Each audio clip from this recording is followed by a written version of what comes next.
Olá, nós somos o GastroPed Talks, o canal da gastropediatria da Unicamp. Nós somos Dr. Lucas Rocha Alvarenga, doutora Natasha Silva Sandi e doutora Maria Ângela Bellomo Brandão. O GastroPed Talks é um canal sobre gastroenterologia, patologia e nutrição pediátricas, com foco em profissionais de saúde, em que vamos discutir temas e evidências atuais com base em guidelines, artigos científicos e entrevistaremos profissionais de destaque na área. Nosso tema de hoje, então, é doenças gastrointestinais funcionais no lactente na criança pequena. Eu vou começar com o guideline. Na verdade, é um artigo de revisão que foi publicado no Gastroenterology em 2016. Ele foi publicado 2-3 meses depois que foi publicado os critérios de Roma 4 na faixa etária pediátrica. Então, ele é um artigo que revisa todos os critérios, essa mudança dos critérios de Roma 3 para os critérios de Roma 4. Então, em 2006, foi publicado um dos primeiros consensos de doença funcional na faixa etária pediátrica. Então, esse grupo de doenças são doenças que se manifestam com sintomas recorrentes e crônicos, não explicados por nenhuma alteração bioquímica ou estrutural, presentes em uma criança com desenvolvimento neuropsicomotor normal, ou seja, postula-se que sejam doenças que são respostas mal adaptadas a estímulos internos nociceptivos ou a estímulos externos exacerbados. E o entendimento dos sintomas vai depender da idade, porque o principal sintoma que está presente em quase todas as doenças funcionais é a dor. E a dor é um sintoma um pouco subjetivo que depende do entendimento da dor. A classificação da gravidade, da intensidade da dor depende da idade. Então, por isso que os estudos em doenças funcionais, e o próprio Roma fez isso, eles dividem em recém-nascidos, lactentes e crianças pequenas, que seria para nós os pré-escolares, e o outro grupo que seriam as crianças maiores, que seriam os escolares, adolescentes e adultos. Então, por conta desse desenvolvimento verbal, eles dividem em dois grupos. Então, os critérios publicados de Roma 4, eles foram publicados em maio de 2016. Eles vieram com esse novo entendimento fisiopatológico do eixo cérebro-intestino, essas desordens que acontecem em todo o sistema de nocicepção, e com isso eles conseguiram classificar os distúrbios funcionais em grupos de doenças, dividindo para cada faixa etária mais comum. Então, é bem interessante os gráficos que o Roma 4 coloca e o que o artigo o artigo de revisão que a gente está discutindo, é muito interessante quem tiver a oportunidade de ver a divisão que eles fazem didaticamente entre essas doenças funcionais. Então, a avaliação de uma dor aguda, ela é muito simplista, ela é muito pontual, ela relata um problema anatômico, bioquímico de fácil, entre aspas, de fácil resolução. Já a dor funcional, ela é mais complexa, ela não é o alerta de que alguma coisa está indo errado, ela é a própria doença. Isso é muito interessante e desafiador. Então, os recém-nascidos, eles já começam com o sistema nociceptivo pronto. Mesmo lá a partir de 30 semanas, o sistema nociceptivo está pronto. Então, eles têm um limiar de dor muito baixo. Então, eles reagem com choro, com irritabilidade a qualquer estímulo habitual. Então, estímulo de troca de fralda, estímulo de manipulação, banho, tudo isso eles respondem de forma fisiológica. E também nessa faixa etária falta o controle inibitório descendente, ainda é muito imaturo. Então, isso de forma exacerbada e prolongada gera uma percepção alterada da dor e que gera a hiperalgesia visceral, que é a base fisiopatológica de quase todas as doenças funcionais na faixa etária de lactente. Nas crianças menores, a avaliação da dor é mais complicada. Então, a gente usa aquela escala de classificação numérica, com aqueles desenhos animados de rosto, e isso exige uma certa sofisticação intelectual. Então, à medida que a criança vai ficando mais velha, aumenta a sensibilidade desse sintoma. Mas você pode avaliar também comportamentos associados à dor, então mudança da face, resposta aos estímulos, então indicadores fisiológicos, aumento de PA, aumento de frequência cardíaca, tudo isso pode interpretar como dor nessa faixa etária. Já crianças maiores, adolescentes e adultos, o autorrelato da dor é o padrão ouro, é a principal forma de avaliar nessa faixa etária.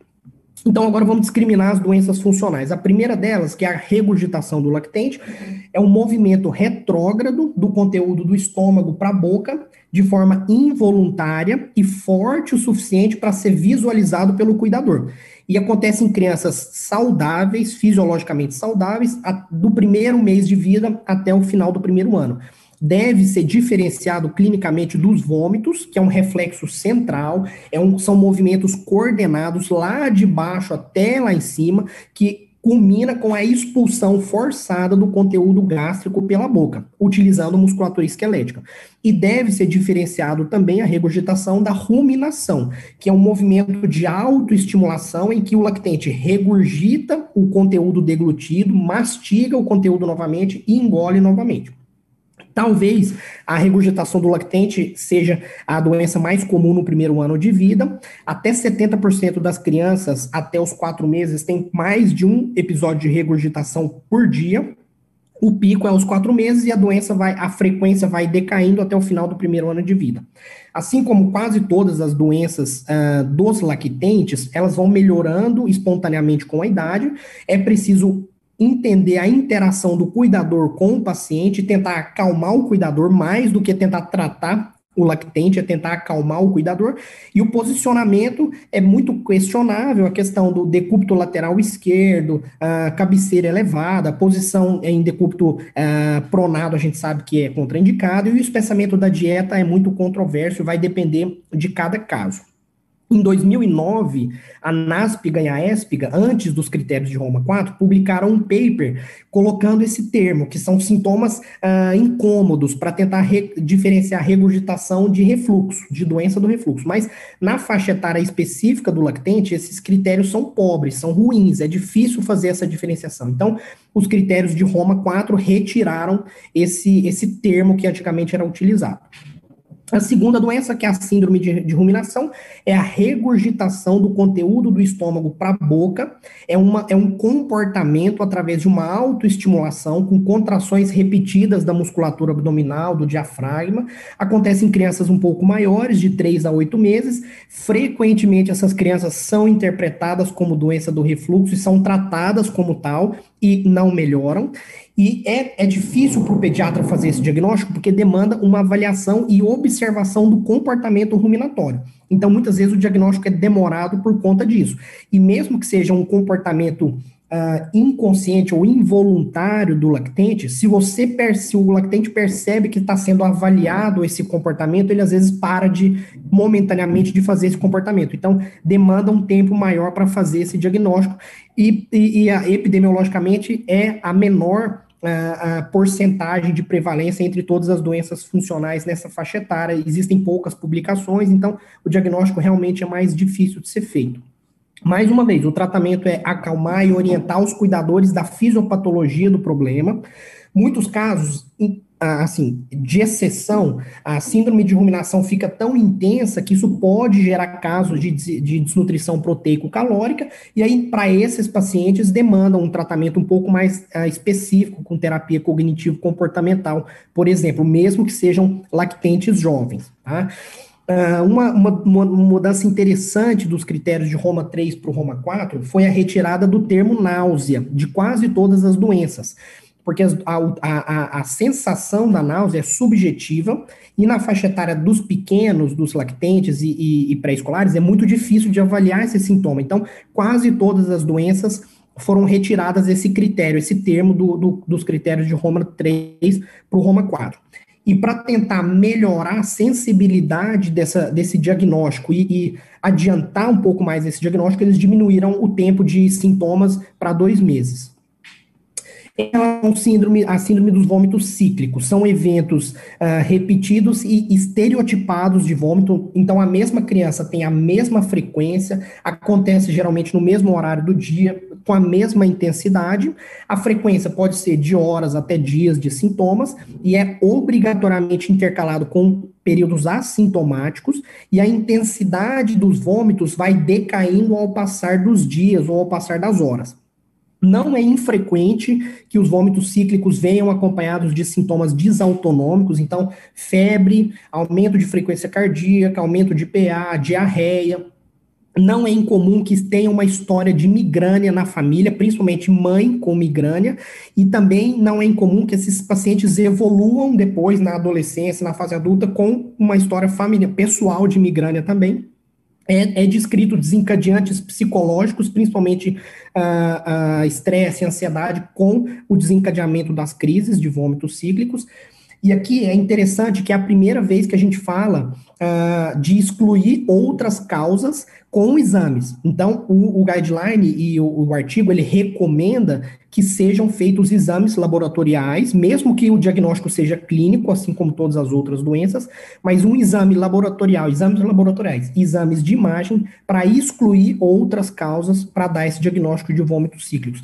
Isso é tão importante que faz com que o tempo de sintomas até o momento do diagnóstico chegue até quase 4 anos, né? Então, o pico acontece ali por volta dos 4 anos e o objetivo do tratamento é reduzir a frequência das crises e ter um protocolo estabelecido para o tratamento das crises. Então, é importante que o cuidador ou que o próprio pediatra identifique os gatilhos que desencadeiam os vômitos cíclicos e quando esses sintomas são exacerbados, existe o tratamento medicamentoso.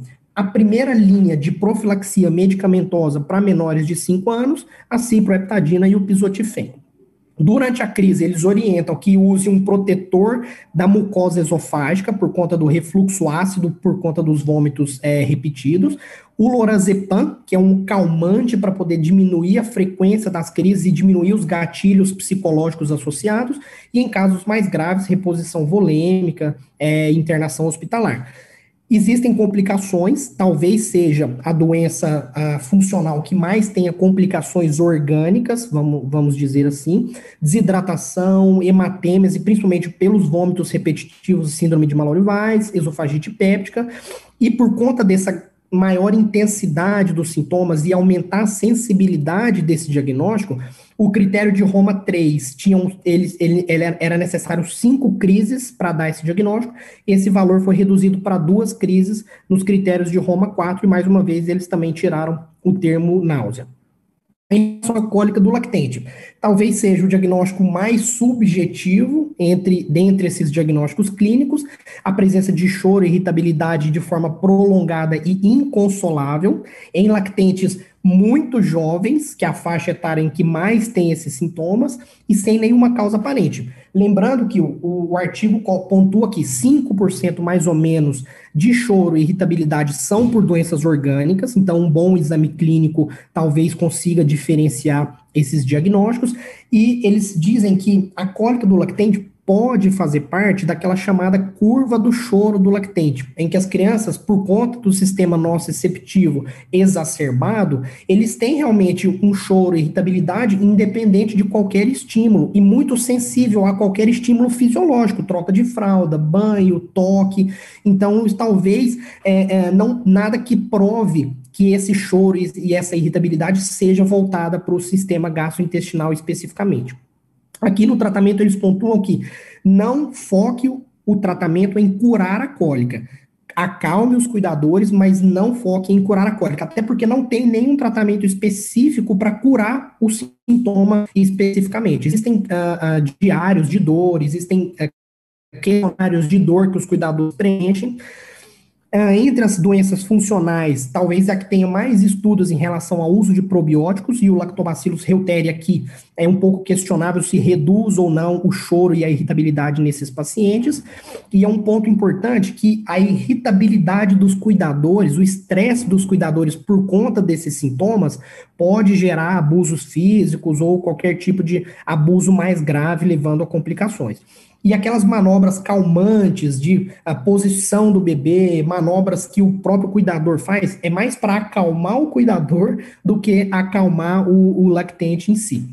Os critérios de Roma 3 colocavam a regra dos 3, que eram mais choro e irritabilidade por mais de 3 horas por dia, mais de 3 dias na semana. Mas esses critérios são ruins, nada prova que esse choro e essa irritabilidade está relacionada à cólica, então nos critérios de Roma 4 esse critério foi excluído. A quinta doença, que é a diarreia funcional, é aquela diarreia crônica do lactente indolor, que não incomoda a criança, numa criança que evolui de forma saudável. Tem uma ampla faixa etária em que essa diarreia funcional pode estar presente e, conceitualmente, a presença de 4 ou mais evacuações por 4 ou mais semanas numa criança saudável, que se alimenta bem, ou seja, tem uma quantidade calórica adequada, tá? E não tem alteração do desenvolvimento neuropsicomotor, ponderaestatural. É importante o pediatra entender e explicar para os cuidadores que o hábito intestinal é variável durante a infância, varia com a idade, varia com o tipo de alimentação que essa criança recebe, se ela está em aleitamento materno exclusivo ou em fórmula infantil, e é importante o pediatra saber o momento certo de avaliar a diarreia funcional, se é uma criança que já tem ou não tem o treinamento de toalete completo. Tá? É descrito na fisiopatologia da diarreia funcional o excesso de uso de food maps, mas essas crianças não evoluem em momento algum com desabsorção, e é importante que a gente avalie fatores associados, infecções, descartar doenças orgânicas, claro, isso para todas as doenças funcionais, e o uso de medicamentos que possam aumentar e acelerar o trânsito intestinal. É uma das que tem uma prevalência intermediária entre as doenças funcionais, principalmente depois do primeiro ano de vida. Como faz parte da fisiopatologia, é importante avaliar a dieta de forma bem detalhada, tá? Tranquilizar os cuidadores, que é uma criança que tem diarreia, mas não altera o crescimento pôndero estatural dela, e ter muito cuidado, porque a própria família ou os próprios médicos que cuidam dessa criança vão restringindo cada vez mais a dieta dessa criança, e essa criança tem complicações de macro e micronutrientes, culminando até com uma desnutrição a longo prazo, por conta da restrição, não por conta da diarreia funcional, tá?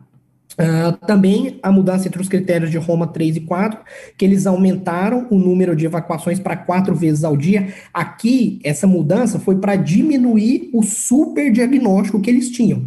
Então, como a faixa etária, o hábito intestinal é muito variável, pode ser que eles tinham um superdiagnóstico, o artigo comenta muito bem isso, um superdiagnóstico de diarreia funcional por conta do número baixo de fezes de evacuações ao longo do dia. Então, eles mudaram esse critério e eles retiraram o critério de evacuações dormindo, que é nos critérios de Roma 3, eles colocavam isso.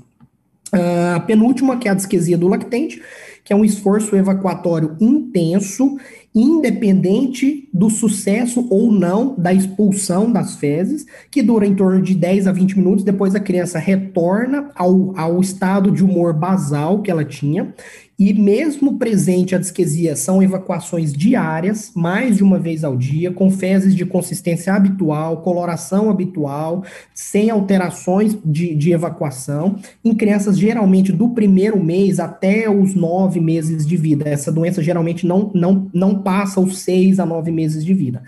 Pelo exame físico ou pela história, você consegue excluir alterações retais, pelo exame do períneo e pelas alterações clínicas mesmo, a gente consegue excluir doenças outras, malformações anorretais, e a fisiopatologia da disquesia é uma incoordenação pela imaturidade do lactente, do aumento da pressão intraabdominal com o relaxamento do assoalho pélvico, tá? Então, adultos, idosos, têm também uma disquesia-like, que são por outros motivos, mas com uma fisiopatologia um pouco parecida, mas é pela incoordenação desses dois movimentos que a gente tem a disquesia do lactente.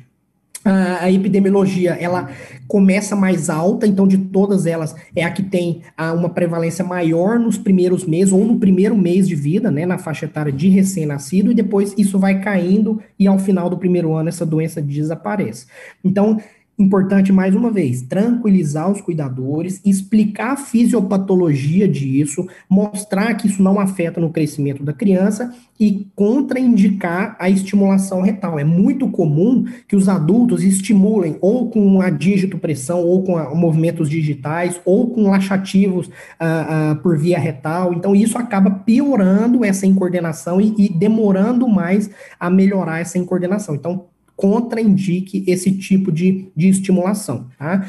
E o que veio para mudar no critério de Roma 4, que eles mostraram que a disquesia antigamente durava, eles colocavam que durava até os 6 meses, ela foi estendida até os 9 meses de idade, e que eles adicionaram que a disquesia pode vir mesmo em recém-nascidos ou lactentes que não consigam evacuar. Então, independente do sucesso ou não da evacuação, a disquesia pode estar presente.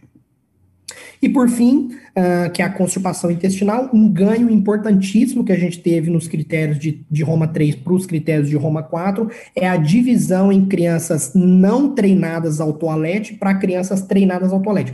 Eles dizem que mais de 50% das crianças com 2 anos e meio ainda não tiveram treinamento do toalete. Então, eles colocaram uma faixa etária do treinamento do toalete por volta dos 4 anos.